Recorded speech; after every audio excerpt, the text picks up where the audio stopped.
उमैर न्याजी साहब भी हमारे साथ शामिल हो रहे हैं। उमैर साहब, ये जो एक सिचुएशन है जिसमें खुर्रम साहब ने तो वज़ीर आज़म और उनकी इकनॉमिक टीम को मुबारकबाद दी है, लेकिन रियलिटी जो ग्राउंड रियलिटी है वो उससे मैच नहीं करती, बल्कि बहुत नेगेटिव ट्रेंड्स जो हैं वो गहरे होते जा रहे हैं। टैक्स रेट कलेक्शन फॉल की है, जीडीपी ग्रोथ बहुत पॉजिटिव नहीं है। एलएसएम के नंबर्स पॉजिटिव आए हैं आफ्टर 3-4 ईयर्स, पहले 6 माह के अंदर, लेकिन साथ 150 मिलने बंद हो जाना और मैन्युफैक्चरिंग में नई सरमायाकारी ना होना, ये बहुत बुरा साइन है पाकिस्तान में, और अनएम्प्लॉयमेंट उसके सबब बढ़ती जा रही है। आपका रद्द-ए-अमल? देखिए, आईएमएफ के प्रोग्राम जब भी आप साइन करें तो फिस्कल टाइटनिंग होती है। फिस्कल टाइटनिंग से आप कहें कि जी इकोनॉमिक स्टेबिलिटी आ गई है, तो मैं समझूंगा वो नहीं है। आप इकोनॉमिक स्टेबिलिटी तब समझेंगे जब आपको ऑन ग्राउंड भी कुछ चीज़ नज़र आए। देखें, एक छोटी सी एग्जांपल है, मतलब स्टूडेंट जाते हैं मुल्क से बाहर, किसी ने आज $2000 लेना हो मार्केट में, $2000 वो परचेज़ नहीं कर सकता, मार्केट में इतनी अवेलेबिलिटी नहीं है। फिर देखें, आईएमएफ ने आपका ग्रोथ टारगेट क्या 3.6% दिया था, वो उन्होंने खुद ही रिवाइज़ कर दिया 3.2% पे, और ईयर एंड होगा जिस तरह की एक्सपोर्ट की प्रोजेक्शन अभी आप ही के प्रोग्राम में बताई गई हैं, एफडीआई ड्रॉप हुई, ये शायद 3 से भी नीचे चला जाए। तो जब ये वाली सूरत हाल हो, आपकी कोर इन्फ्लेशन जो है ना वो भी 5% से ऊपर ऊपर ही है, ठीक है। तो इन सारी चीज़ों को फैक्टर इन करें। फिर जो आप का बुनियाद है इस वक्त ज़री बेस है, देखें उनके साथ क्या हो रहा है। मतलब काश्तकार रो रहा है, मतलब उसके आंसू पोंछने वाला इस वक्त कोई नहीं है। मतलब खड़ी फसलों पे कौन हल चलाता है, कोई पागल तो नहीं है ना। मगर जब आपके पास मार्केट ही इस वक्त अवेलेबल नहीं है, लोग किधर जाएंगे। लोगों ने मार्केट को देख के इन्वेस्टमेंट की थी, लोगों ने बागात लगाए थे, आज किन्नू एक्सपोर्ट नहीं हो रहा, जिसकी वजह से मार्केट में ग्लट है। मतलब देखें, जो पिछले सीज़न में 35-35 सौ रुपये मन किन्नू बिक रहा था, आज 800 रुपये पे लेने को कोई तैयार नहीं है। लोगों का फसल खड़ी हुई है, लोग सोच रहे हैं मैं करूं क्या। फिर इसी तरह आलू का मैंने पिछली दफ़ा भी जिक्र किया था, अभी उसकी सूरत हाल देखें, एक एक एकड़ पे किसान को 1.5 लाख का नुकसान का सामना है। और ये वो किसान है जिसकी अपनी ज़मीन है, और जो अगर ठेके पे काश्त कर रहा है तो उसकी क्या सूरत हाल है। फिर अनएम्प्लॉयमेंट का आप नंबर उठा के देख लें, 60 लाख बंदा जिस मुल्क में अनएम्प्लॉयड हो, तो 60 लाख गिराने कफालत के बगैर हैं। 1.5 करोड़ पाकिस्तानी इजाफी 2 सालों में सतह गुर्बत से नीचे गया। तो ये सारे फैक्टर्स को मैच करें तो ये चीज़ें कुछ सही नहीं नज़र आती। बात है, हमें at the end of the day IMF तो चलें जो कह रहा है, अपने मुल्क में देखना पड़ेगा, हमें अपनी पॉलिसीज़ पे झांकना पड़ेगा। हम जब तक पॉलिटिकल स्टेबिलिटी नहीं लाएंगे, जितनी मर्जी आप बीन बजाएं कि जी इधर से पैसे आ जाएंगे उधर से आ जाएंगे, लोगों को खौफजदा है। जब आपके अपने पाकिस्तानी इस वक्त पैसे होल्ड करके बैठे हुए हैं, गोल्ड की परचेजिंग हो रही है, ऑल टाइम हाई 5 लाख से ऊपर चला गया। जब लोग सोच ही नहीं रहे, लोग प्रॉपर्टीज़ इस वक्त एग्जिट करना चाहते हैं प्रॉपर्टीज़ की इन्वेस्टमेंट से, मगर बायर ही नहीं है। जब इस तरह की सूरत हाल हो तो किस तरह से ये मिसमैच को गवर्नमेंट बैलेंस करेगी। पाकिस्तान में एक तरफ कारोबारी बरादरी चीखें मार रही है कि हमारी मिलें बंद हो रही हैं, फैक्ट्रियां बंद हो रही हैं। वो कहते हैं एमएनएस की ये जो ग्रांट्स हैं, ये जो इनको फंड्स मिलते हैं कि आप ये तरक्याती मंसूबे शुरू कर सकते हैं, इसको चेक करें। फिस्कल साइड के ऊपर टाइट कंट्रोल लेकर रहें, पब्लिक सेक्टर के अंदर जो लूट मार मची हुई है उसको चेक करें। वहीं पर हुकूमत ने गुड गवर्नेंस की बहुत आला मिसालें कायम की हैं। अभी रिसेंटली चंद हफ्ते पहले ही एक तरमीम पास हुई थी जिसमें सदर साहब को लाइफ टाइम इम्यूनिटी मिली थी।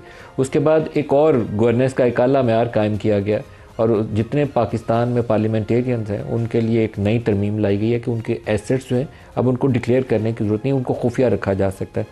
तो उमैर न्याजी साहब, ये शफाफियत के जो आला मेयारात कायम हो रहे हैं, मेरे ख्याल में लाइफ टाइम इम्यूनिटी तमाम पार्लियामेंटेरियंस को दे देनी चाहिए। ना उन्हें टैक्स की पाबंदी होनी चाहिए, ना बिजली के बिल देने चाहिए। आज बल्कि मैंने एक खबर पढ़ी कि वो उम्रा करने जाने के लिए भी कोई तजवीज़ पेश की गई है कमेटी में कि वो भी टैक्स पेयर के पैसों से जाने की इजाज़त दी जाए, क्योंकि रोज़ा रसूल सल्लल्लाहु अलैहि वसल्लम पर हाज़िरी देनी है, वो भी टैक्स पेयर्स के पैसों से जाके तो सलाम पेश करना है।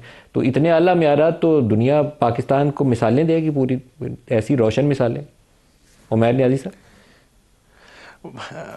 बात है कि देखें, असल में हमने जो है ना बतदरीज मेयार को नीचे हम गिराते गए हैं। हालांकि होना क्या चाहिए था कि जब हमने आज़ादी ली हम बेहतरी की तरफ जाते हैं, मगर with the passage of time हम अपने कॉन्स्टिट्यूशन के साथ जो एक्सपेरिमेंट करते रहे। हम 1973 के कॉन्स्टिट्यूशन की अगर बेसिस भी देखें, वो 1935 के जो इंडिया वाला एक्ट था उसी से मुताबिकत रखता है। देखें, पाकिस्तान में ये वाहिद मुल्क है जो प्रोजेक्ट्स होते हैं ये सिंगल साइनिंग अथॉरिटी है, वज़ीर आज़म ने ऑथराइज़ कर दिया, प्रोजेक्ट हो जाता है, उसकी कोई ड्यू डिलिजेंस नहीं है। दुनिया में एक्ट पास होता है बाकायदा, कोई भी अप्रोशनमेंट करनी है बजट की, आप पहले एक्ट पास होएगा, प्रोजेक्ट उसके थ्रू कैरी आउट होता है। जैसा अगर ऑरेंज लाइन कोई प्रोजेक्ट है, जब तक उसका ना हो, प्रोज एंड कॉन्स ना देखे जाए, उसने फ़ायदा कितना देना है, टैक्स पेयर मनी है, अकाउंटेड फॉर होना चाहिए। यहाँ कोई सिस्टम ही नहीं है। हमारे CMs हो गए, हमारे प्राइम मिनिस्टर हो गए, वो एज वॉइसरॉय एक्ट करते हैं। जिस तरह से जो फैसला हो जाए, जिस तरह से पैसा खर्च करना है, उसका कोई चेक एंड बैलेंस नहीं। इसकी वजह सबसे बड़ा मसला यही है। देखें, हमने बोरोइंग जितनी की है, क्या आपने आज तक देखा है कि किसी आप ये एसेट डिक्लेरेशन के ऊपर जो नई तरमीम लाई गई है, उमैर नियाज़ी साहब, PTI इसको सपोर्ट करती? नहीं, इस पे असद कैसर साहब ने on the floor of the house इसे कहा कि हम इसको रिजेक्ट करते हैं, हमारा मौक़िफ़ है, नहीं होना चाहिए। देखिए, आपको क्या ऐसे कोई ख़तरात हैं कि आप स्पीकर को लिखेंगे कि जी मेरे एसेट्स जो है ना छुपाएं? क्या आपने इसराइली कंपनियों में इन्वेस्ट किया हुआ है जो छुपाना चाहते हैं? मतलब समझ से बाहर है कि क्या चीज़ आप छुपाना चाहते हैं। देखें, पब्लिक रिप्रेजेंटेटिव को तो बहुत फोर्थ कमिंग होना चाहिए, उसकी तो देखें एक एक सुई अकाउंटेड फॉर होनी चाहिए। तो जब इस तरह का माहौल हो तो आपको किस चीज़ की घबराहट? एक तो मसला ये है कि हमारी इधर अंडर डिक्लेरेशन है, सियासतदानों समेत बाकी भी ब्यूरोक्रेट सबको जो है ना इस स्क्रूटनी से गुजरना चाहिए, मगर हम उस चीज़ को नहीं कर रहे। हमने इवन क्या कर रहे हैं कि ब्यूरोक्रेट्स के भी जो है ना एसेट डिक्लेरेशन पब्लिक ना हो। क्यों नहीं वेबसाइट पे अवेलेबल हो? भाई ऐसी क्या चीज़ है? कामना नरशद साहब, जो कारोबारी बरादरी के मुतालबे थे कि एनर्जी कॉस्ट नीचे की जाए, पॉलिसी रेट को कम किया जाए और टैक्स रेट को रिड्यूस किया जाए, तो आज पहला मरला था पॉलिसी रेट के हवाले से, जिसमें स्टेट बैंक ऑफ पाकिस्तान तो आज उस कमी में हमें कामयाब होता नज़र नहीं आया, नाकाम होता नज़र आया। आपका रद्द-ए-अमल? जी, हम इस पे बड़े मायूस हैं कि स्टेट बैंक ने मॉनेटरी पॉलिसी कमेटी के तहत इंटरेस्ट रेट कम नहीं किया, और ये कोई अच्छी बात नहीं है कंसिडरिंग कि जब शरह महंगाई, जिसको आप इन्फ्लेशन कहते हैं, वो जब अपने एक लोएस्ट पे गई हुई है, तो फिर डबल रेट का इंटरेस्ट रेट रखने की कोई सेंस नहीं बनती हमारे नजरिए में। कामरान साहब, कितने टेक्सटाइल यूनिट्स हैं जो बंद हुए हैं रिसेंट पास के या रिसेंट मंथ्स के अंदर?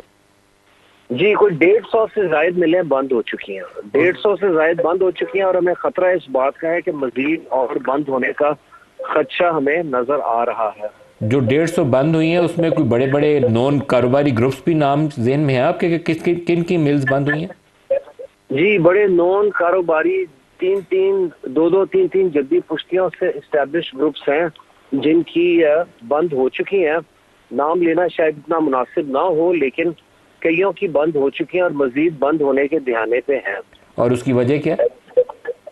उसकी वजह सर बिजली, गैस, शरह सूद और खित्ते की सबसे बुलंद तरीन टैक्सेशन। मामला बेहतरी की तरफ अगर ना बढ़े तो फिर क्या होगा? क्योंकि जो दिसंबर के नंबर हैं 20% बरामदात गिरी हैं, टेक्सटाइल सेक्टर की एक्सपोर्ट्स हैं वो भी आई थिंक 8% उनमें भी फॉल हुआ है, तो ये ट्रेंड तो बड़ा नेगेटिव है। जी, ये ट्रेंड मजीद और खतरे में जा सकता है, क्योंकि दिसंबर के महीने में 19.5% एक्सपोर्ट कम हुई है और मजीद एक्सपोर्ट गिरने का खतरा है। 8% एक्सपोर्ट टेक्सटाइल सनत कम हो चुकी है, 19.5% इज्तिमाई। जनवरी का डाटा आपके सामने अगले हफ्ते आ जाएगा, हमें उससे भी कोई इतनी उम्मीद नहीं है।